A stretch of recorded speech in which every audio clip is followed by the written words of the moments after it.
Okay, then I will start sharing. And yes, welcome to that Zoom meeting, room 7, I think we are. And yes, start sharing the screen, and we look forward to your presentation. Okay, great. So just to make sure that, are you guys seeing the the full slide or? Yes, we do. Okay, great. Yeah. Hello everyone. Just introduce myself. I'm Zixi, and today I'm talking about a project called epidural spinal cord stimulation optimization for motor complete spinal cord injury patients and its validation. So this project is co-supervised by Dr. Darrow from Department of Neurosurgery and Dr. Nadal from Department of Biomedical Engineering. So epidural spinal cord stimulation is a technology that traditionally has been used for treating chronic pain. However, recently, this therapy has been found to partially restore volitional movements in spinal cord injury patients and even mitigate some injury-related complications. However, finding the optimal epidural therapy, finding the optimal therapeutic stimulation parameter is not an easy task, mainly because of two reasons.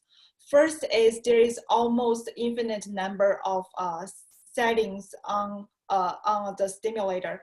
For example, this figure I'm showing a schematic of a 16 pedal that is being used in our study, and each slot on the pedal can be programmed as inactive, positively charged, and negatively charged. And then the parameter space is further expanded by the waveform parameters, the frequency, and the pulse width. So the second reason of that lead to the difficulty of this tuning task is really the patient's injury are different at an individual basis, which indicates that different patients may have different optimal therapeutic settings. So the goal of the ESTEND clinical trial that I'm presenting,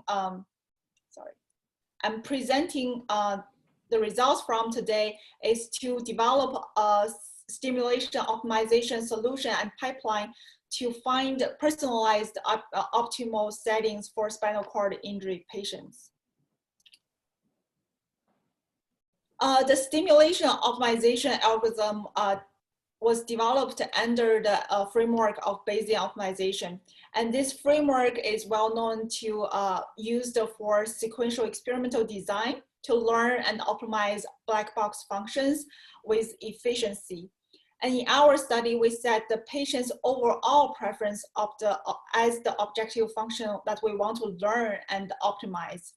Because for spinal cord injury patients, the therapeutic outcome is very much multifaceted, which might involve different factors like movement, spasticity, comfort, and etc.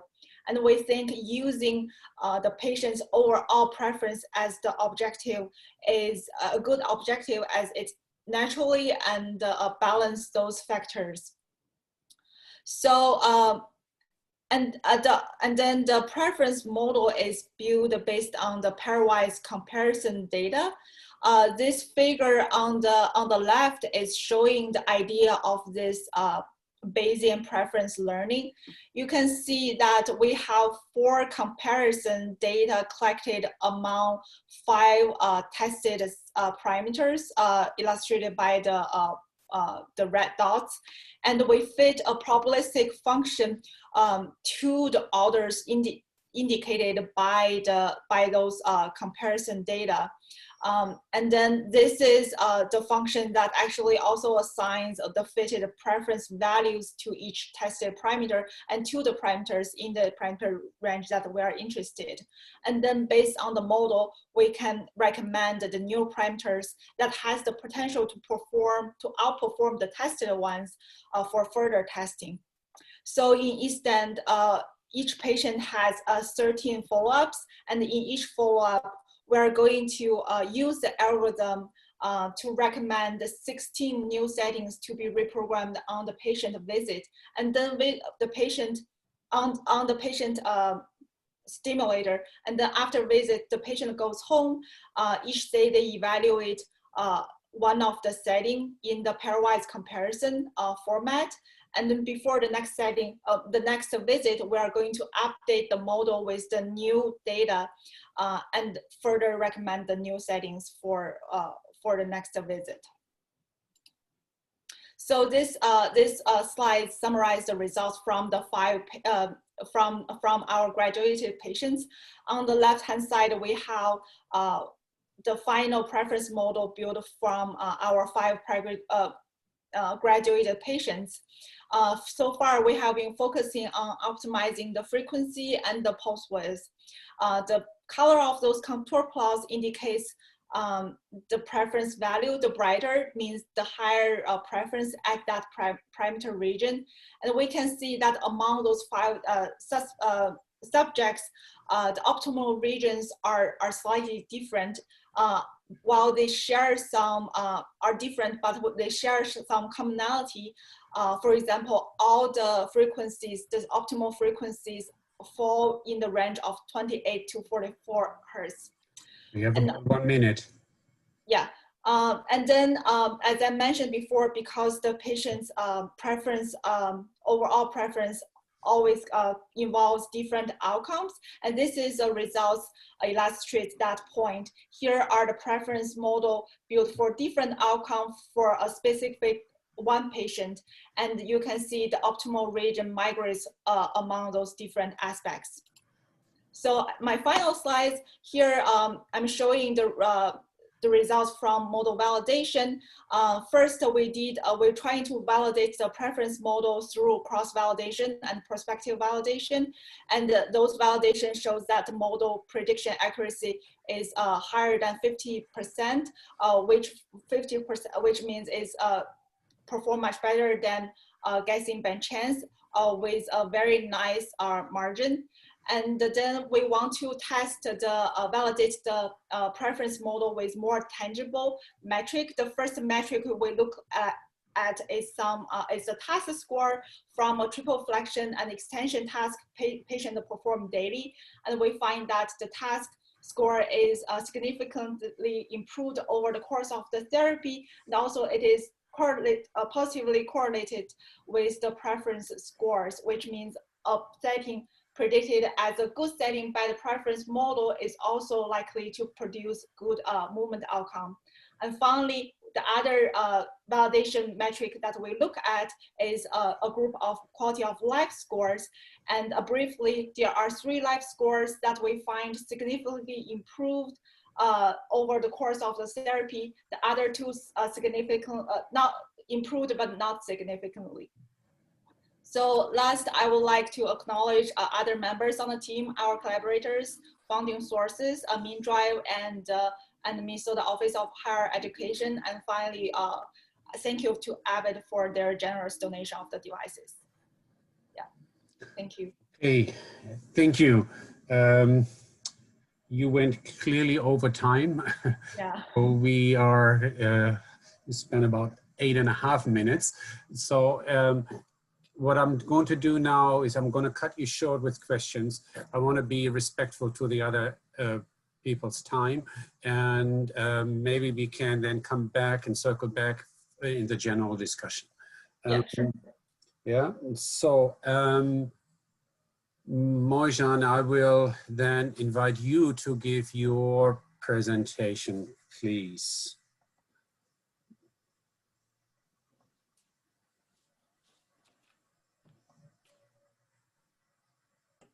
Can you see my screen? We can see your screen, yes. Okay. So today I'm going to talk about predictive models for optimizing patient-specific deep brain stimulation for Parkinson's disease. And this is a collaborative project between different labs in biomedical engineering, radiology, and neurology department.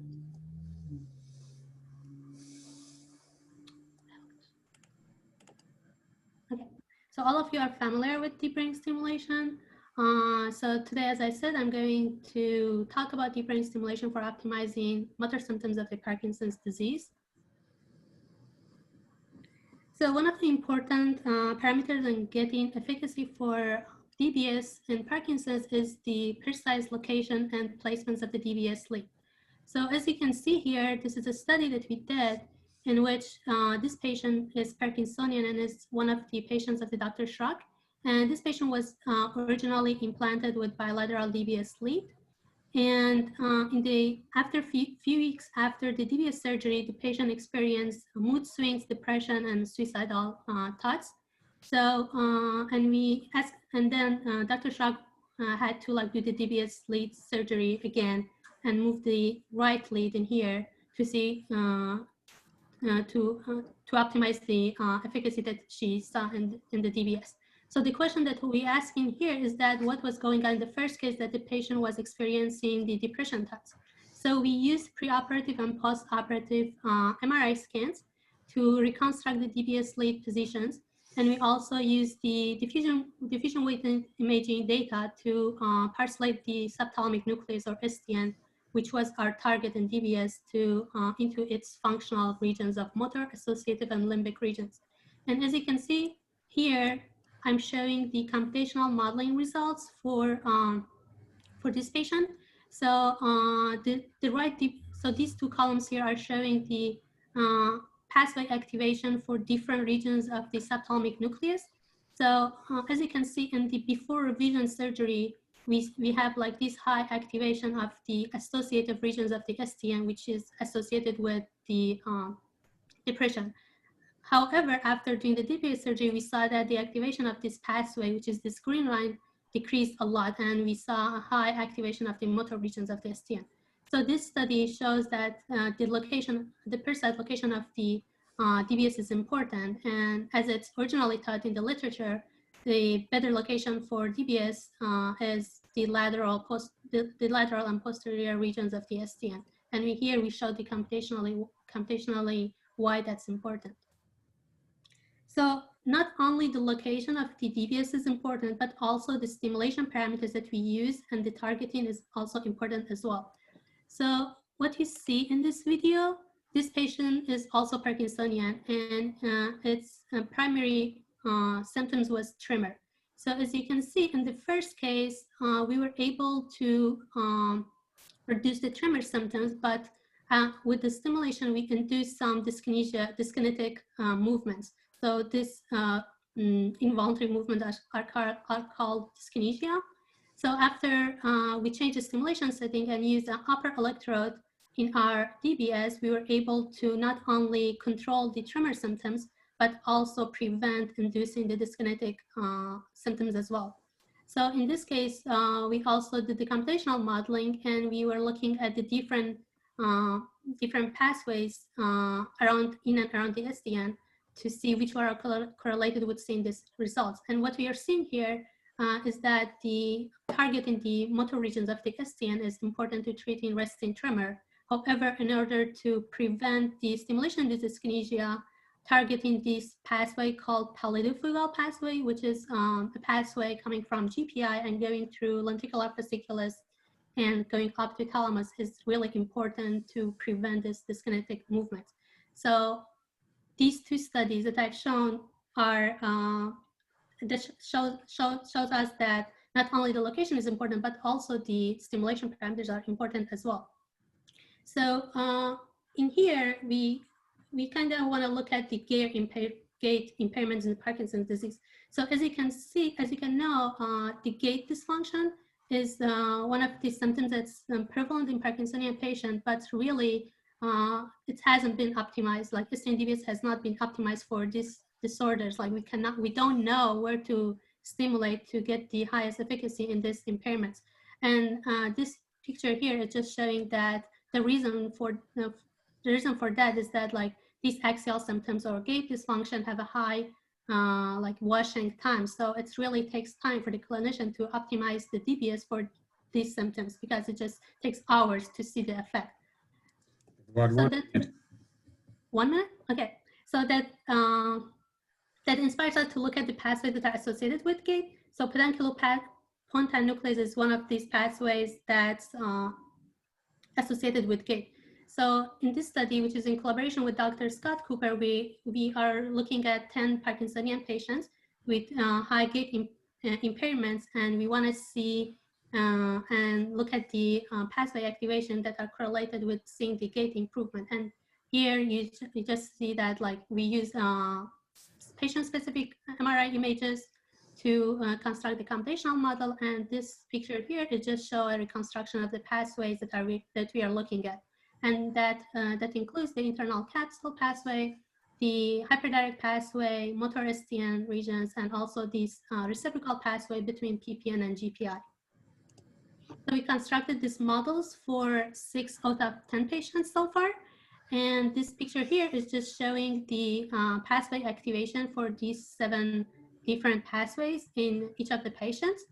And so this is based on modeling. And the right figure here is showing the stimulation effects in terms of the step lengths that we measured for each of these patients in off medication and on DBS. And this data has been collected by Dr. Scott Cooper. So the question is that how do we correlate these two together? How does the pathway activation relates to the stimulation effect? So we did a preliminary analysis in which I created intercept mix model, and the pathway activation were the fixed effect, and the site within subjects were the random effect. So what you see here is showing the coefficient, the estimate, the coefficient estimate, and also the standard error of each of these coefficients. So negative coefficients means that the larger the coefficient is that the increase in each pathway activation has deleterious effect on the gait symptoms. For example, internal capsule has the most deleterious effect on PD on the gait, whereas the hyperdirect pathway shows a high coefficients, and these two also are in line with the literature that we have, which shows that the internal capsule activation has a deleterious effect on the PD motor symptoms. And also this result that we've seen here for STN motor was interesting, but also considering that STN has synapses on the GPI, the synapses on the GPI could activate the GPI efferents as well, so that as you can see here, it has like deleterious effect on the gait as well. So although this data is interesting, but we also want to look at the data in a more close look. So we're in the next steps, we're going to use our optimization algorithm to design simulation settings to selectively target each of these 2 pathways, PPNephrine and PPNephrine, which we are interested in targeting. So here is just the preliminary result for 2 patients. And here I'm showing that using our optimization algorithm, we can design settings that are more that are more effective in targeting each one of these pathways, and so that we can tease out the efficacy of stimulation of each of these pathways in our patients. So with that, I'm done. I think I was over time. So 9 minutes. So I don't want to cut people off, but you know, they gave you 5 minutes and you can't talk 9 minutes. This in a bigger conference, they're going to pull you down from the podium. So it's just, here we are in a smaller informal group. I'm fine with these, but you know, let's be respectful to other people, especially when you are in symposium. That's what it will be. So again, I will cut you off from questions right now, follow-up questions. We'll try to do this later on. Then let us continue with Joshua. Here we are, Joshua, it's all yours. Yeah, so my name is Josh Rosing. Like I said earlier, I'm a PhD candidate in the Johnson Lab, and I am presenting on changes in motor capsule thresholds and evoked compound action potentials with STN-DBS between naive and Parkinsonian states in non-human primates. So the data I'll be showing you comes from, like I said, deep brain stimulation in naive and Parkinsonian and PDTP states from 2 non-human primates, both implanted with directional DBS leads in their STN. And DBS is known to modulate neuronal spiking patterns and rates, as well as spectral power and LFP activity. And electrical stimulation as a whole is known to generate evoked compound action potentials, or ECAPs, that immediately follow each stimulus pulse. The amplitude and delays of the recorded features in the ECAP depends on the local anatomy and physiology of the stimulation recording sites. And previous studies that have looked at ECAPs through DBS lead implants have used cylindrical macroelectrodes. But for this study, we had directional kind of scaled down versions of more modern clinical DBS leads. But the main goal here was to determine differences in motor capsule side effect thresholds and in ECAP feature amplitudes before and after treatment with MPTP. So just as a quick overview of my stimulation methods, I collected this data using randomized trials of varying current amplitudes and pulse widths through each stimulation site. My stimulation parameters are a little different than what you'd see in clinical DBS. So I use alternating polarity stimulation so that every other pulse is either cathodic leading or anodic leading, as shown right here. And then once I've collected all of the data, then I process it by just subtracting the first value of each time window. Each pulse is about 8 milliseconds apart. And that just removes any general trends across long periods of time. I take the cathodic pulses and the anodic pulses separately, average in those groups, average them together, and that gives us this nice ECAP response here that has almost all of the stimulation artifact removed. From there, I can use find peaks in MATLAB to pick out these different features and get amplitude, prominence, and delay. In this case, we're just looking at the amplitude. So these top figures here show the results for the feature comparisons between naive and Parkinsonian or MPTP states. On the x-axis, we have pulse width in milliseconds of these first phase of stimulation. And then the y-axis is the normalized average feature amplitude. So that's the feature amplitude as determined by find peaks divided by the microamps of current used to stimulate. So just normalized by the stimulation current. So that we're taking multiple current levels here for each pulse width and seeing what the feature amplitude looks like. And so what we can see here is kind of a general trend for shorter pulse widths to be less effective for the same microamp current stimulation as compared to longer pulse widths. So for a positive feature, obviously a smaller value here is going to be a weaker effect. And for a negative feature, something that's more negative is a stronger effect. And then looking between naive, this kind of gold brown color, and MPTP, there's maybe a little bit of an effect, nothing I would consider significant because of the sample size and everything, but there's a little bit of a trend of maybe a little less effectiveness of stimulation in the MPTP state. The bottom figures are the data from the side effect threshold. And so that's just increasing current until you get motor side effects. And in the naive state, it's a lot lower than in the MPTP state. There's this general trend of increase of 2 to 3, sometimes even 4 times as much in a given electrode. And so kind of overall, that tends to suggest that there's a hypoexcitability in the motor network in the Parkinsonian condition because side effect thresholds are increased, takes more current to actually get motor contraction. And then also, like we sort of started to see in the first bit of figures there seems to be less effectiveness of stimulation at generating ECAP features as well. Thanks. A model of punctuality, Josh. Thank you very much. So we do have some time for questions. So where do you see this work going forward? In terms of the what would you like to test next time? You know, what are the next steps in your work? Yeah, so what I'm currently working on, so this was kind of something we noticed as we were doing the rest of our research. A lot of my focus has been on the sort of spatial differences of ECAPs. So this was just looking at like pulse width and amplitude, but in addition to that, we also have these directional leads.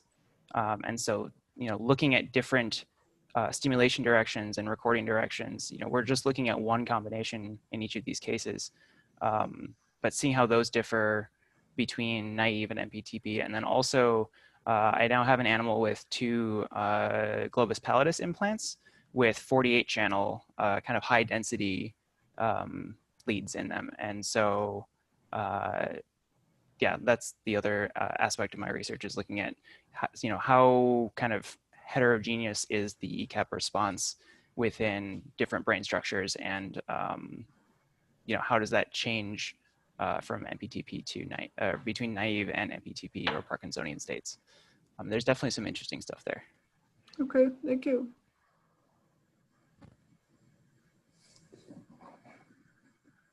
Are there other follow-up questions? We have time for one more.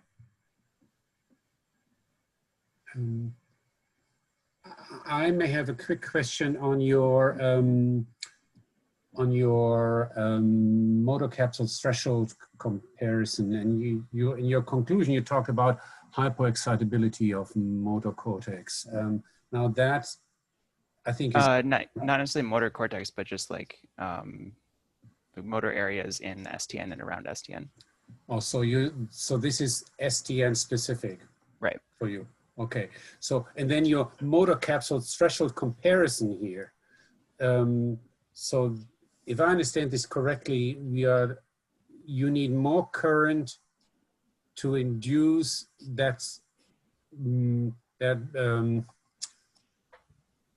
these motor effects in MPTP ones. Right. And that is independent of electrode, more or less. Right, yeah. I mean, there's some, so these are each individual electrodes, right? So there's some that don't have as much of an effect, but there's certainly some with a lot of effect. Yeah. And so kind of overall, there's a general increase. Okay. Because I mean, the question is whether electrode location would make how this affects that. Okay. Then I'd say thank you very much, Joshua, for your presentation. And I think I will give Mark the venue here. And then please get started with your presentation. Hello, everyone. I'm going to be talking about objective surgical skill evaluation and unconscious bias that might be existing inside of that. This is work that I do with Dr. Kowaleski in the Department of Mechanical Engineering. He does a lot of work around skill evaluation. So currently the status quo in surgical skill evaluation, which happens both at the educational level, so a surgeon in training, but also out in practicing hospitals, because they will continually evaluate their surgeons to make sure they're practicing well. Basically, an expert surgeon, which might be a faculty member or a higher ranking surgeon at the hospital, will observe a surgery of a lower ranking surgeon, whether it's a new trainee, a student, something like that. And they'll basically fill out a objective surgical skill evaluation form that grades them. And then this form can be used to determine stuff like how much knowledge do they have, how well is the surgery going. The score that you get on this is ranked to things or correlated to things like patient outcomes. So you want to try to have good scores. This is really expensive. The expert surgeons don't have a lot of time. So Dr. Kowaleski with a team of folks pioneered crowdsourcing the scores. So you basically post it on a web platform as seen on the right. You get a whole bunch of non-experts to grade it, average their scores together, and ends up being the same as a surgeon. So I'm looking at using crowdsourcing for this bias evaluation work. So a question arose that now they've been doing this for a few years is what is the effect of bias or the effect of identity bias on human ratings of surgical skill evaluation? The reason we started asking this question is there's a fundamental study that's referred to as the resume study, where basically they sent the same exact resume. One said the person's name was John, the other said the person's name was Jenny, to a bunch of STEM faculty members and asked, would you hire this person for a lab management position? Across the board, the male student was seen to be more hireable, better for mentoring, have more confident, and also deserving of higher pay. So we know that this occurs in other fields, but no one's really looked at it in surgical skill. So what we decided to do is get a whole bunch of stock photos of generic white 20-something people in lab coats. And we decided we would run a whole bunch of videos and basically have different faces attached to that video and see does the score change. So what we ended up doing was we found a novice, a proficient, and an expert video that had previously been ranked. And we basically had 3 different conditions. So for the same video, we would have no face being graded, we would have a female face added to the video, and we'd have a male face added to the video. And actually we'd have all of these faces added to each video at each skill level. We ended up getting 250 participants for each of the control videos, and then 50 participants per face for the gendered video. So it ended up being 8 times 50 female faces per video, 8 times 50 male faces per video. What we ended up finding was we got all this data. I did some post-analysis along with some statisticians. What we ended up finding was that the largest effect that we found was for the presence of a face or not. So basically, if you take a video that has no face on it, this control condition that is what we've typically been using in crowdsourcing, and then you take a video that just has the presence of an identity, whether male or female, there'll be a statistically different change in the scores. Across the board, the scores will increase when you add a face. We're not exactly sure why. We think that part of it is that when you humanize the person that you're grading, you want to be kinder to them. And we're currently, this was a preliminary study that we did for our R01 application, and we're waiting to hear back to see if we can get funding to continue to investigate this question. Furthermore, we ended up finding that the interaction between skill level and presence of the face also stayed true. So this happens across the 3 different skill levels we looked at. We don't believe that we had a large enough sample size to be able to differentiate between male and female faces to say, is there a score change between those 2? And we don't know that, part of that is we don't know that we powered our study correctly. This was the first time we branched into doing bias work where we had faces available. So we're using some of our powering from old work. And we're gonna use this data to repower our study. We think we need to add about 15 more people per video and add about 10 more videos to the set. But yeah, we believe that there is a work to be done on this and work to show that there is in fact bias in objective surgical skill evaluation. It's important to figure out what this bias is so we can work to eliminate and get accurate scores. So thank you. Perfect timing. Thank you very much, Mark. Questions from anybody on this?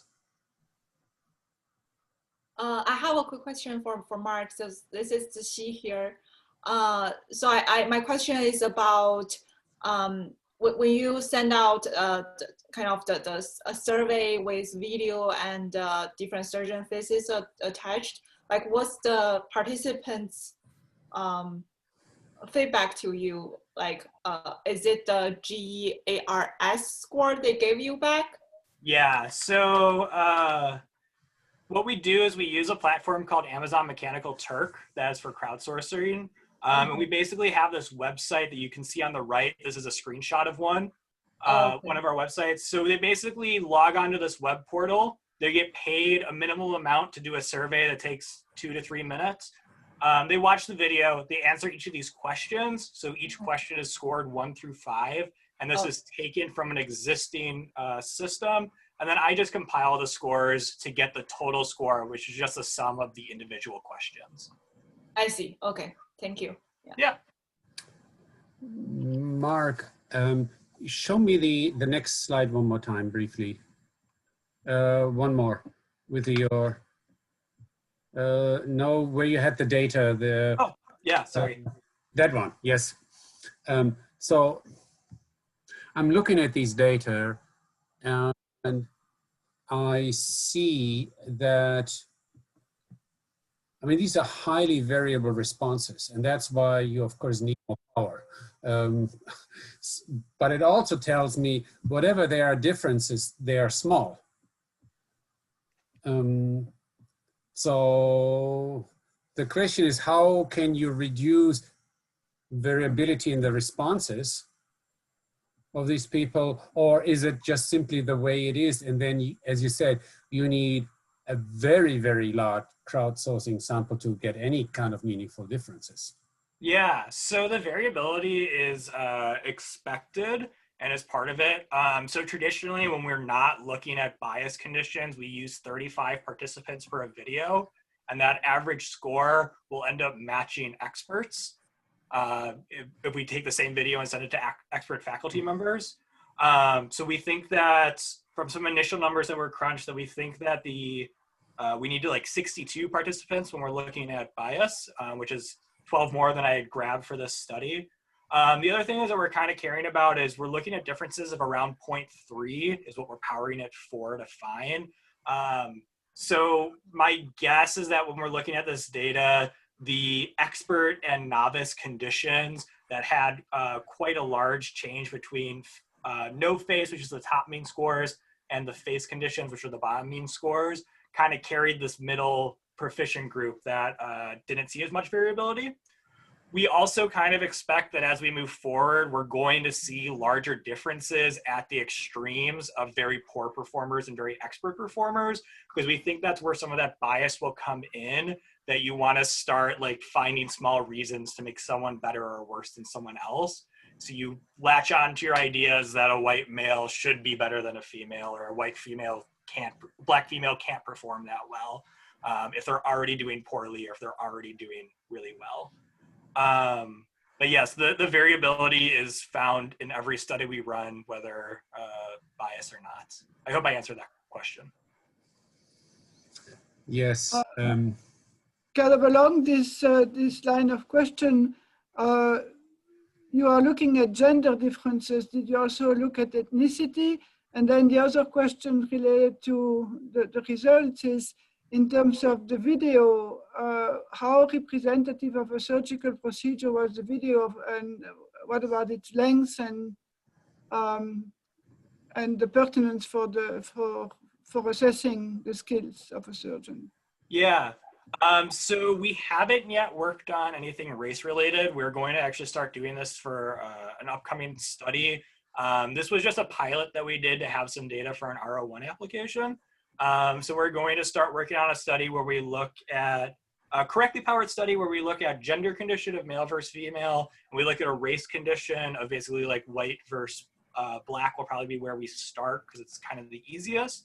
And then as we move forward, we also want to look at things like reputation. You know, if I tell you that this is supposed to be a good surgeon, but it's a really bad video, will you rate it better because you think they're supposed to be good? As far as the capacitance for people to grade these videos, we give them videos that are usually under 3 minutes in length. Most of the time they're around 1 minute. We're looking at specific portions of a surgery for this. So we're looking at, like in orthopedics, we'll look at one pedicle screw being implanted.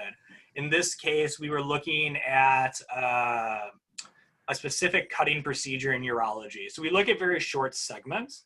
And that's actually another question that we're investigating is if we're looking at short segments, how do we get a total score for a whole surgery? Do we link together a bunch of short videos to get a total score? Does it matter just what the worst score is? So there's a lot of questions still to be answered in that. Thank you. So you're in mechanical engineering, right? Yes. Are you working with anyone from sociology or psychology for this? It seems like a very not mechanical engineering oriented experiment. We are not currently. This work This work originated from Dr. Kowaleski did a lot of stuff with robotic surgery. So the idea originally originated with how do we rate robotic surgeons and how do we do that effectively? And as this progress has continued, we've kind of just expanded until we get to this bias point. Part of the reason that I don't think we've reached out to sociology or psychology or anything like that yet is because we're not really asking these deep questions around like, how do you feel about bias? Do you think you're rating someone better or not? We're just adding a face and looking at raw numerical scores. My thesis research though, I actually want to expand this to engineering education. And looking at like different testings that happen in engineering education. And for that, I will be reaching out to someone in that field a little bit more, whether it's Department of Education or sociology or something like that. Okay. So now we have some time to really for what they call facilitated discussion. And so this is somewhat open-ended. And of course, the idea would be to begin to appreciate each other's work and to see whether there's any overlap. I mean, I can see certainly some of you worked on DBS. Mark's research is probably a little bit different from the rest, which is not to mean that it's a value judgment on this. The four of you seeing each other's presentation, do you see any kind of like, wow, that's interesting, I never thought about this, or so any kind of aha moments that you feel like you would like to share? I have a question about Zishi's Yeah. work. So, like, I understand Bayesian optimization, and I know that like you did like pairwise comparison between the settings that you were evaluating. Right. So my question was that like, how do you select your initial settings to like start comparing with, you know, like were they just brute force settings that you just select like monopolar settings or like bipolar settings? How did you select those at the first step? So first thing I probably should clarify a bit is you mentioned selecting monopolar or bipolar setting. So basically, for now, we are focusing on optimizing the temporal parameters, the waveforms, the frequency, and the pulse width. So we are the optimization algorithm hasn't been like really rigorously designed to handle the spatial selection problem. But for selecting the first set of the frequency and the pulse width, so for the first initial patients, we do that basically just do evenly space the grade. Like if I'm looking at frequency between 20 Hertz to 100 Hertz, I will just do 20, 30, 40. Similar with pulse width to create a grade of a set of 16 settings because the device can hold 16 settings. And furthermore, after we get more patients, we start doing a population level model that can kind of give us some information prior we see a new patient to tell, okay, based on the patient we have looked at, most of the patients, for example, like the settings between 28 Hertz and the 44 Hertz, that will be probably primarily our default set focus on. So you're not looking at like different electrodes, or you're also like looking at, because you said that you don't like care about like spatial like orientation of the electrodes and stuff, but we still care. So that on that end, the optimization of the spatial, we will also apply the concept of Bayesian optimization, but the model is how do I say that? So that's for kind of the objective of the first 3 months. We try to nail down one specific spatial that they like.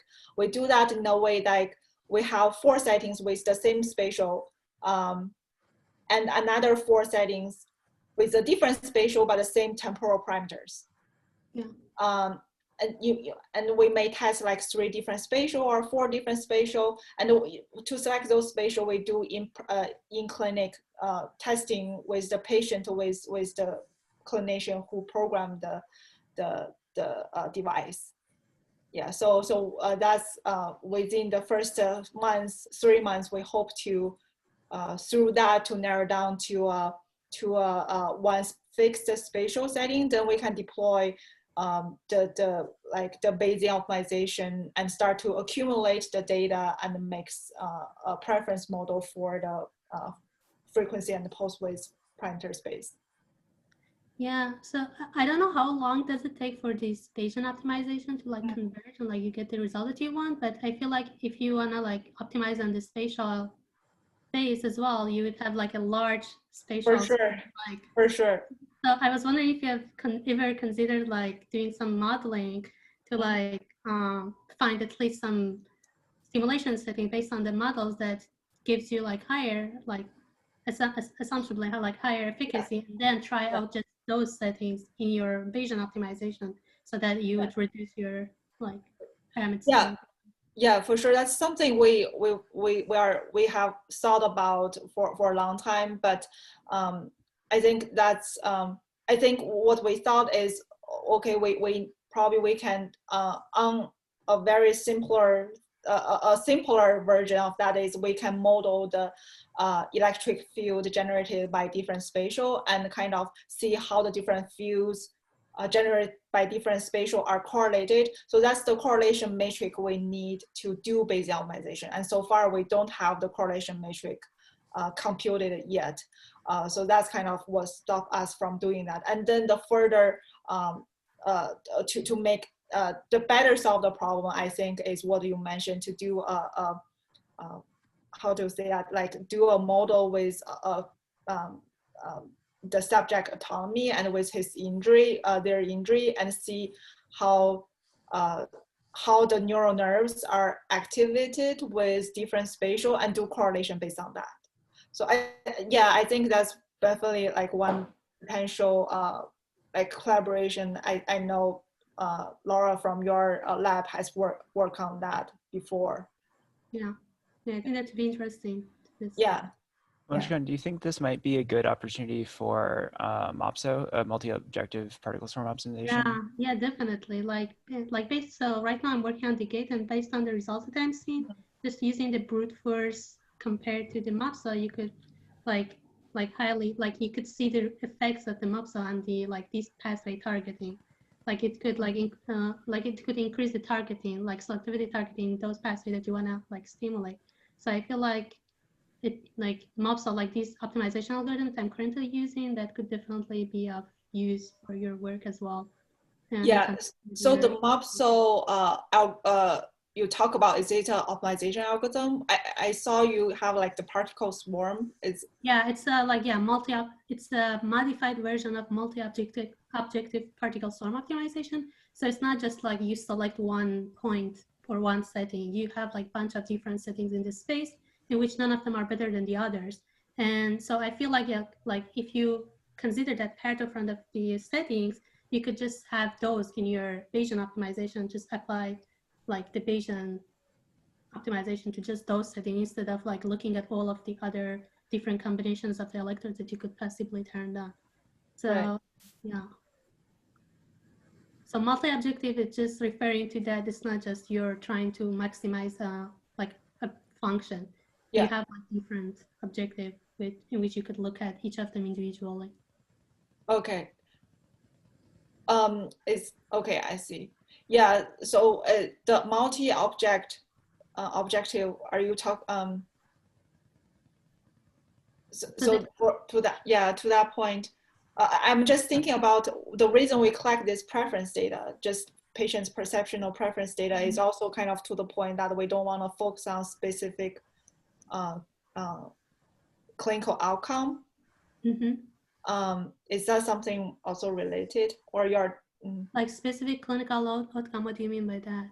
So for example, you don't want your model to be patient specific, or you want it to be? We want it to be patient specific. Oh yeah, so definitely using this computational modeling along with MOPSO, if that could really help you produce your pyramid space. Okay. Okay. Yes. Because like it's based on like the MRI images of each individual patient, right?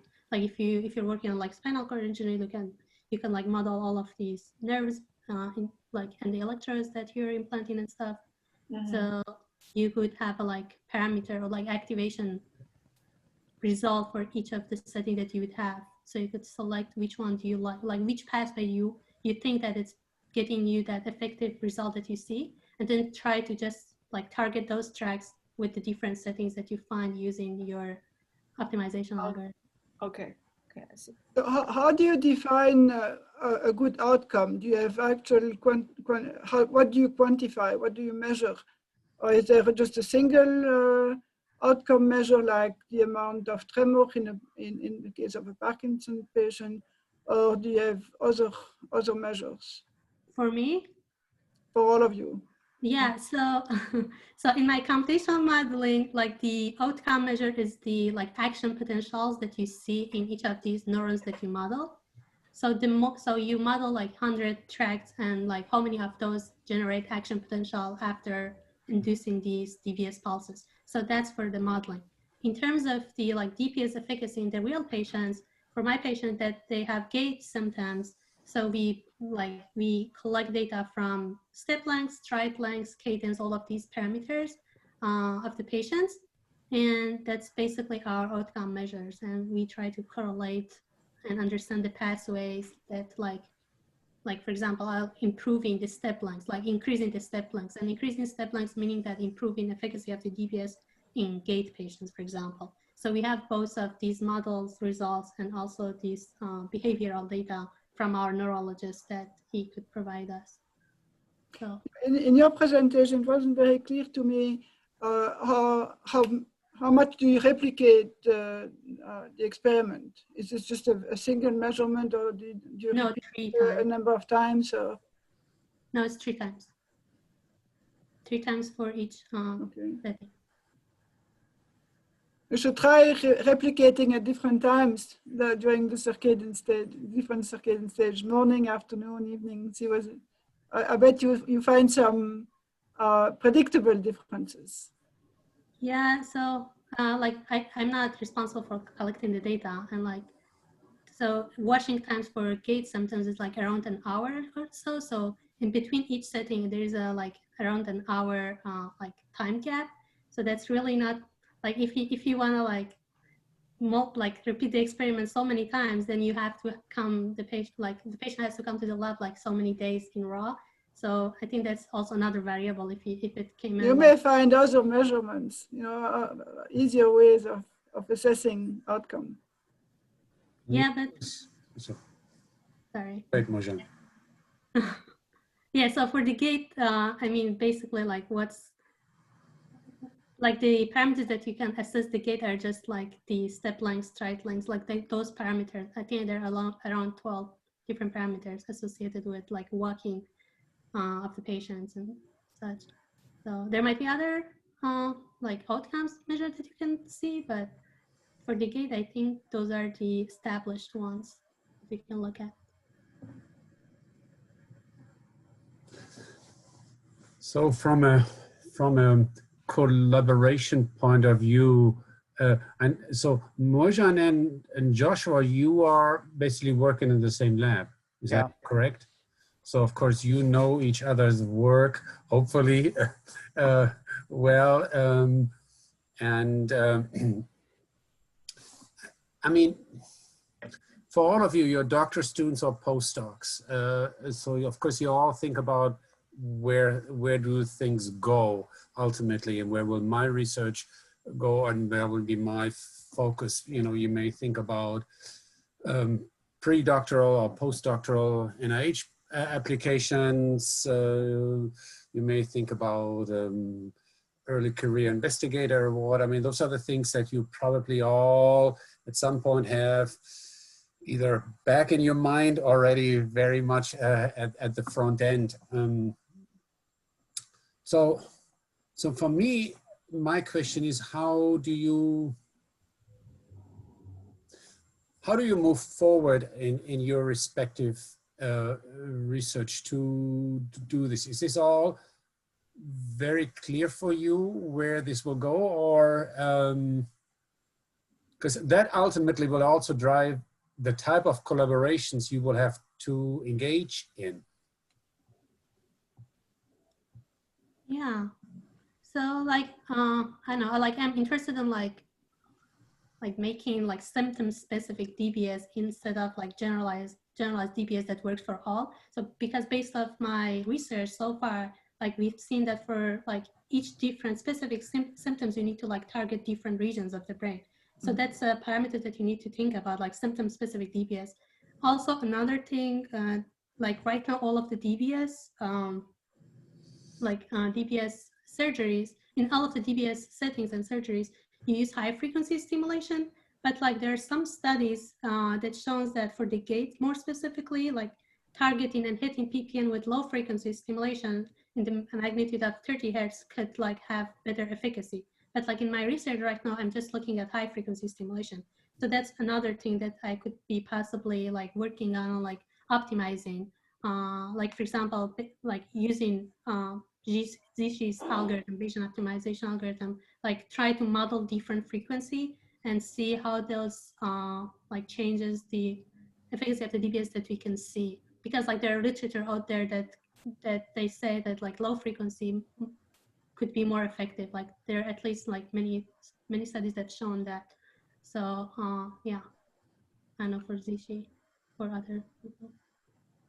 I guess I can talk about a bit for the next step. I think in my last slides, well, I show some results where we try to validate whether this notion of using patients' perception data to optimize the therapy is a reliable idea by seeing their progress in different, I call it more tangible metric. And one of the metric I look at is the movement-based metric, and I think the metric wasn't perfect. It based on some movement measured acceleration and angular velocities. So I think something that I hope we can further look at is also to find a better way to validate patients' progress through the therapy. Yeah, and also I think probably better motion detection technology or designing better tasks to record a patient's progress. And another main point also is important to the application we're trying to do is we're trying to build this therapy possible for data collection at home. So something task that is doable at home, at patient's home, and also we can collect reliable data when they are doing that at home. So. Okay. So we have about 5 minutes. And you see I've been trying to be a good taskmaster or timekeeper. I'll have a final question for all of you. And that relates to, as you all saw each other presentations today, what have you learned from each other? A very quick statement. Whether this can be about how to present something, this can be about an idea that you got into your head, like listening to someone. That would be interesting for us to know. Mark, do you want to start? Because I mean, you know, I don't want to say you are kind of like the outlier, but yeah, you had a different type of research and feel like, wow. Did you yeah, get out of this? I knew a bit about brain stimulation, but I never knew a lot of specific details. But I thought it was really interesting, Mujan, about how moving that electrode just a little bit really changed the patient's response. And I didn't realize like such a small difference on my scale of stuff that I'm used to is can have such an impact on a patient's results. Oh, millimeters, yes. Yeah. the others, Joshua or so? Yeah, I mean, I'm really interested to see where Mark's research goes. I think maybe, you know, after that point, like you said, you started with trying to figure out if you can judge robotic surgeries the same way. It'd be really cool to see if you know, if you like told someone that a robotic surgery was a person, and then if there's a difference in, like, you know, maybe be able to use that as a like gender thing, you know, where it's just like, oh, well, this is a robot doing the surgery, but we're going to tell them it was a female, or we're going to tell them it's male. It'd be really cool if, you know, if there are robotic surgery videos that are really similar to you know, human surgeries, where you'd be able to show that and not have people necessarily know if they're even looking at a human, and then seeing if gender plays a role in that as well. Yeah, I think that's really cool. Thank you. I think I can say next. I think seeing Morgan and Joshua's presentation really emphasized for me again how important the spatial and how you stimulate is important. In addition to the primaries that we have been looking at the frequency and the pulse width, and the spatial could be a much more impactful on the results. So yeah, so hopefully we can get there in the near future. And yeah, and Mark's presentation definitely is something new that I feel like I'm really glad that people are doing research and recognizing, trying to see if there is problem over there and trying to recognize that. I wonder if I can follow up with a question with Mark.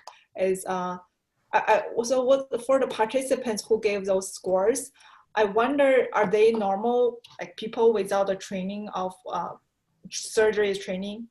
Yes. So we don't. The only thing we do is we say that to answer our questions, you have to be located in the U.S., have already answered 100 other questions from other people's stuff, and have approval rating over 95%. Okay. We have no idea. It could be, you know, if a faculty surgeon really wants to be making 20 cents a, you know, survey at home, they could be doing it. Yeah. It's just random people with no training. Yeah. So that makes me think, I'm just guessing, would that be a source of the uncertainty you discover from the you see our data? Yeah, because people are not trained, like they don't know what's a good standard of neurosurgery. Yeah. So I wasn't involved with it. It was before my time, but they did a whole bunch of research on priming, which is basically like, okay, here's 2 videos. Here's a good one. Here's a bad one. If you don't choose the wrong one, we throw out your score. Like, you don't know what you're doing. They found all that priming stuff had 0 effect. It did not matter. So, yep. You take the large variability, but it's once you average it out over enough people with enough power, it goes away just naturally. It's kind of magical so far.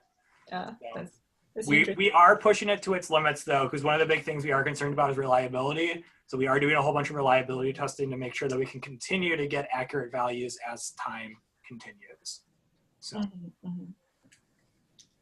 Or if you are serious about you trying to find a way of monitoring patients at home and collecting data remotely, make sure to collect all of those data, because there would be really great background information to apply artificial intelligence algorithm to find out what some of those even personalized patterns may be working better. Okay. Mojan, last word of wisdom, or are we good? I don't know. I think like I was familiar with GC's and Joshua's work already. So Mark's work was interesting for me. Like, because like I had a course in machine learning like a few semesters ago, and my project was on to like predict, like scoring these surgical scales based on these different activities that they do, like cutting, suturing, impact transfer stuff. So I thought it was just interesting to like how different ways are there that you could look at like the same problems, you know? So, yeah. You said you did machine learning for it? Yeah, so we applied like different machine learning algorithms to predict the scoring. So we Yeah. had like this large data set of surgical videos. So a PhD student who just graduated, his original thesis work was all going to be about machine learning for this, and it ended up being thrown in the garbage because it was so bad compared to just asking random people on the internet. Yeah, so like I was in this machine learning course, but like our group, I think there was a guy in our group that his disease was specifically focused on this area. I think his name was Jason Kelly. If I remember. That was him. Yeah. Okay. So yeah, it was his disease research. Okay. So, yeah. Yep. All right, everybody. We are at our closing time. You saw the chat from Bo Connelly about the pilot grant opportunity. So again, I encourage you to follow up with Bo if this is something of interest to you. Do it. I mean, if you know, it's probably not going to be, at least ask, you might get 5K out of this. Why not, right? So find out how competitive it is. But, you know, with these kind of things, with grants, guys, start early. Do it. Just, you know, even if you don't get selected, my advice would be put those things in, learn from it as you submit those.